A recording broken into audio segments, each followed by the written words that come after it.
네, 특검 상황 김성훈 변호사와 좀 더 자세히 짚어보겠습니다. 어서 오십시오. 안녕하세요. 네. 자, 김건희 특검팀이 어제 조사에 불출석한 윤 전 대통령에게 오늘 나오라고 재차 통보했는데 오늘도 나올 가능성은 그리 높아 보이지 않는 것 같네요. 네, 본인이 직접 이제 사건과 관련된 사건에서도 이제 피의자로서 출석을 하지 않았고요. 심지어는 이제 현재 진행 중인 재판에도 출석하지 않고 있는 상황이기 때문에 이런 부분에 있어서 앞으로도 출석을 안 하고 계속 구치소에서 버틸 가능성이 높아 보입니다. 예, 예. 자, 특검팀은 그렇다 보니까 체포영장 카드까지 거론하고 있는데 이게 법조인이 아닌 사람이 보기에는 상당히 좀 생소하거든요. 이미 구속이 되어 있는데 체포영장을 또 청구를 해서 받을 수 있는 겁니까?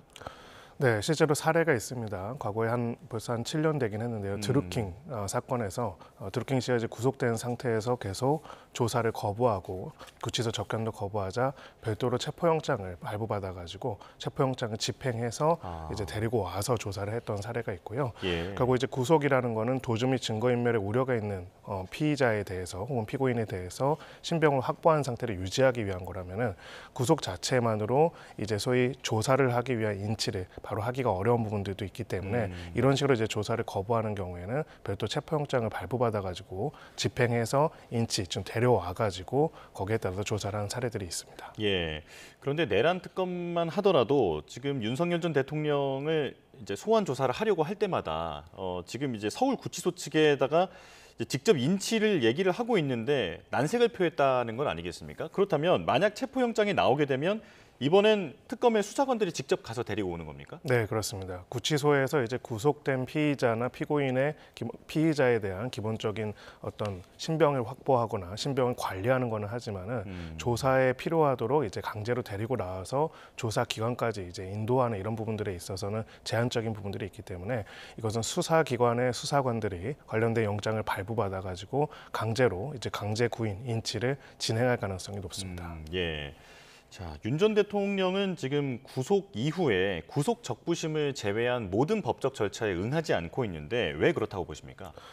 네, 결국은 이제 사법, 즉 수사와 사법이라는 작용 속에서 무엇이 실체적 진실인지를 밝히고 하는 과정, 그 과정에 있어서의 피의자나 피고인으로서가 아니라 이것을 소위 말하는 정치적인 쟁점, 정치적인 갈등으로 계속 이야기를 하고 있는 그런 태도라고 보였습니다. 예. 일반적인 피의자나 피고인들이 이런 태도를 보이고 있지는 않으니까요.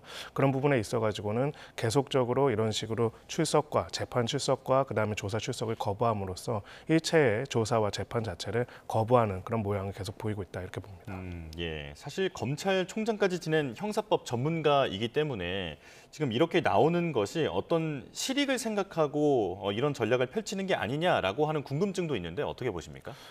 사법적으로는 법률적으로는 어떠한 실익도 없습니다. 오히려 반대되는 부분들이 있겠죠. 예. 결국은 이제 유죄 여부를 판단한 다음에 양형을 판단할 때는 결국 그 죄에 대해서 얼마나 뉘우치고 있는지, 진지하게 반성하고 있는지가 전체적인 양형에서의 중요한 고려 요소가 됩니다. 네. 그런 부분에 있어가지고 수사와 재판이라는 실체적 진실을 밝히기 위한 공적 작용 자체를 완전히 거부하고 거기에 응하지 않는다는 것은 형사사법적으로 본다면 당연히 양형에 있어서 불리한 사정이 되는, 즉 양형에서 과하지는 더 더해질 수 있는 그런 사유가 될 뿐이지 이것이 어떤 면에서 본인한테 피의자나 피고인으로서 더 유리해지는 부분들은 전혀 없다 이렇게 볼 수 있습니다. 예.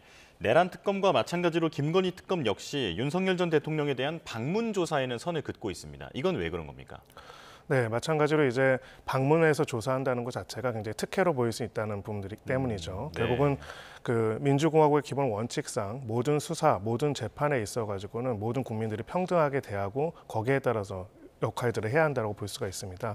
그런 부분에서 이제 중대한 범죄로 인해서 구속되고 또 조사를 받아야 하는 입장에서 조사를 거부하니까 직접 가서 출장해서 방문 조사를 한다는 것 자체가 사실은 어떻게 보면은 그 조사 과정에 있어서의 정치적인 특혜 혹은 그런 부분들이 인정한 것이라고 볼 수도 있기 때문에 이런 부분들은 앞으로는 진행하지 않을 것이다라는 점을 특검도 계속 밝히고 있는 것으로 보입니다. 네. 윤 전 대통령은 계속 건강이 좋지 않다라는 얘기를 하고 있는데 만약 정말로 건강 문제가 심각하다면 혹시 외부 시설에서 치료를 받는 것도 가능합니까? 네, 그런 부분들도 이제 소위 말하는 구속적부심이라는 게 그런 부분들이거든요. 여러 가지 건강상의 이유로 인해 가지고 치료를 받아야 하거나 잠시 이제 그런 부분들이 필요한다고 하면은 법원의 허가를 받아 가지고 치료를 받을 수 있는 것들이 있습니다. 그래서 다만 이제 여기서 중요한 거는 지금 언론에 나오고 있는 여러 가지 주장들과는 별개로 이제 실제로 객관적으로 그러한 건강 상태인지 그리고 현재 이제 구치소 안에서 그런 치료들을 받을 수 있는 적절한 조치들이 불가능한 상황인지를 객관적으로 과학적으로 판단해 가지고 결정할 수 있는 문제라고 봅니다. 예. 자, 그렇다면 김건희 특검도 윤 전 대통령에 대한 대면 조사 없이 당장 기소할 가능성은 어떻게 보십니까? 일단은 지금 시점에서 바로 그럴 가능성은 좀 낮아 보이고요. 왜냐하면은 지금 앞에 사례랑 조금 다른 부분들이 있습니다. 앞에 이제 내란 특검 같은 경우에는 구속영장을 발부하고 구속영장을 발부해서 구속영장을 집행한 다음에 일정 기간 내에 기소를 해야 합니다. 그렇기 때문에 이제 그 시간이 좀 쫓기는 부분들도 있었고요. 계속 조사를 거부하고 있는 상황에서 소위 말해서 기소를 안 하게 된다면 오히려 풀어줘야 하는 상황이기 때문에 기소가 됐다면 지금 김건희 특검 같은 경우에는 좀 다른 개념입니다. 지금 소위 말해서 이 김건희 특검의 이유로 해서 구속영장을 발부받아서 집행하고 있는 상황이 아니기 때문에 현재의 구금 상태랑 기소 시점이 직접적인 관련이 없습니다. 그렇기 때문에 이 부분에 대해서는 최종적인 모든 피의자들에 대한 조사들을 마무리하고 기소하는 시점에 있어가지고 기소를 진행할 가능성이 높다. 이렇게 봅니다. 아, 예. 자, 김건희 여사는 다음 달 6일에 소환하지 않았습니까? 지금 윤석열 전 대통령을 먼저 소환을 하고 그 다음에 김 여사를 부른 건 어떤 이유일까요? 네, 기본적으로 이 특검의 이름이 김건희 특검이지 않습니까? 가장 핵심적인 피의자는 가장 마지막에 소환을 하는 것이 일반적인 관례입니다. 즉 나머지 관련된 공동 피의자라든지 참고인이 될 만한 사람들에 대한 소환과 조사들을 다 마무리한 다음에 최종적인 핵심 피의자를 마지막에 불러서 그 내용들을 바탕으로 해서 범죄 혐의점이 있는지를 추궁하는 것이 관례이기 때문에 지금 있는 상황에서는 해당 특검 이름이 김건희 특검이라는 점을 고려해서 가장 최종적인 핵심 피의자를 가장 마지막에 부른다 이렇게 볼 수 있습니다. 예. 자, 그리고 요즘 가장 화제가 되고 있는 게 이 목걸이의 정체입니다. 지금 김건희 특검팀이 김 여사의 오빠의 장모, 그러니까 한마디로 이제 사돈댁에서 나온 고가의 목걸이에 대해서 김건희 여사 측은 모조품이라고 주장을 했었는데 실제로 특검이 이걸 감정을 받아보니까 모조품으로 나왔다라고 지금 보도가 나왔습니다. 그렇다면 이걸 실제로는 진품을 갖고 있었지만 미리 모조품으로 바꿔치기를 해놨을 가능성은 어떻게 볼 수 있을까요? 그럴 가능성도 있다고 생각을 합니다. 기본적으로는 지금 객관적인 사실관계에 대한 거는 수사를 통해서 확인을 해봐야겠지만은 이 목걸이 자체가 문제가 되고 논쟁이 된 거는 이미 몇 년이 됐고요. 또 본격적인 특검팀이 꾸려져서 수사가 진행된 건지는 또 몇 달이 지났습니다. 네, 그런 부분들에서 봤을 때 오히려 이제 진품 목걸이가 특정한 장소에서 나왔다라고 하면 그게 사실 더 신기한 일이 아닐까라는 생각이 들고요. 두 가지 가능성을 볼 수 있는데 물론 이제 객관적으로 모조품을 바꿔치기 했다라는 어떤 사실관계를 지금 확인한 건 저희가 아닙니다. 다만 가능성을 봤을 때 모조품을 진품으로 바꾸는 거는 굉장히 어렵습니다. 금액도 많이 들고요. 하지만 진품으로 가지고 있던 거를 모조품으로 바꾸는 거는 사실 굉장히 상대적으로 쉽다고 볼 수가 있겠죠. 그래서 현실적으로는 지금 나온 그 목걸이가 모조품인지 진품인지 자체보다는 그렇다면 그것이 직접적으로 본인 소유 자택도 아니고요. 그리고 어떻게 보면 사돈 관계라고 할 수 있죠. 거기서 이제 그런 물품들이 나왔다는 것 자체도 좀 이상한 부분들이 있어서 그 내용들에 대한 경위들을 전반적으로 살펴볼 필요가 있고 또 압수수색 영장이 해당되는 그 사돈 관계에 있는 곳에 영장이 집행됐다는 건 누군가가 거기에 무슨 물품들이 옮겼다는 진술이 있기 때문에 영장이 나온 겁니다. 그렇다면 누군가 그 집에 중요한 물품들이 다 옮겨져 있다는 진술을 했던 것으로 보이고 그렇게 해서 거기서 압수수색을 해보니까 모조품이 나온 것으로 봤을 때 이런 부분들의 일련의 과정들이 자연스러운 과정들이었는지 아닌지를 확인해 볼 필요가 있지 않을까 그렇게 생각합니다. 예, 말씀하신 대로 사돈 집에서 그 압수수색을 이제 받아서 그쪽을 압수를 했다라고 하면 어떤 제보 또는 그렇습니다. 진술이 있었을 것으로 추정해 볼 수 있는데 이 오빠 김진우 씨의 그 장모 집에서 이우환 화백의 그림도 발견이 되고 그리고 현금 1억 원도 발견이 됐다고 하더라고요. 지금 이 물건들의 정체도 아직은 모르는 상황인데 뇌물일 가능성이 있는 거죠? 그럴 가능성도 배제할 수 없습니다. 특히 그림 같은 경우에는 이제 고가 이우환 화백의 그림이라고 한다면 가치가 수십억에 달할 수도 있다라고 이야기를 하는데요.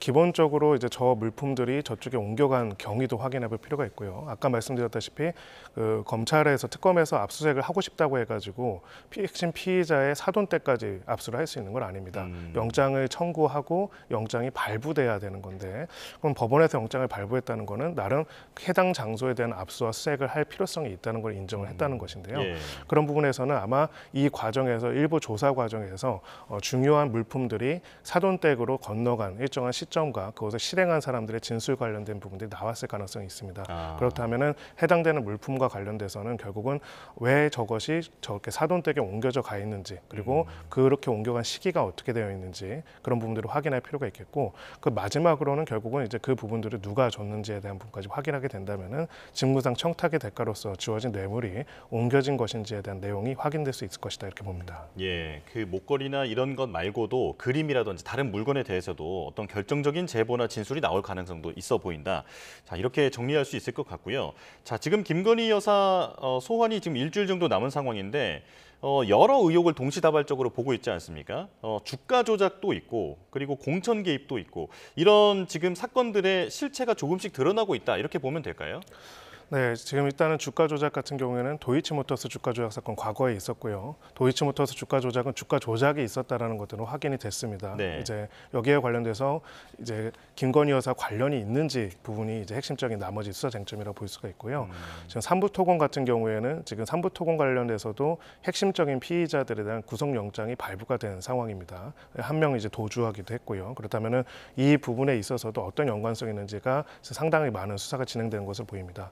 명태균 씨의 공천 개입 의혹과 관련돼서는 명태균 씨가 사실상 많은 진술의 내용들을 녹취 파일로 이미 제공한 상태이고 이미 언론에 제보된 녹취 파일만 보더라도 공천 과정에서 윤석열 대통령 부부가 상당한 개입과 관여를 했다는 내용들이 직접적인 진술로 나온 부분들이 있기 때문에 결국은 이제 각각의 내용들에 대한 것들은 확인된 것으로 보이고요.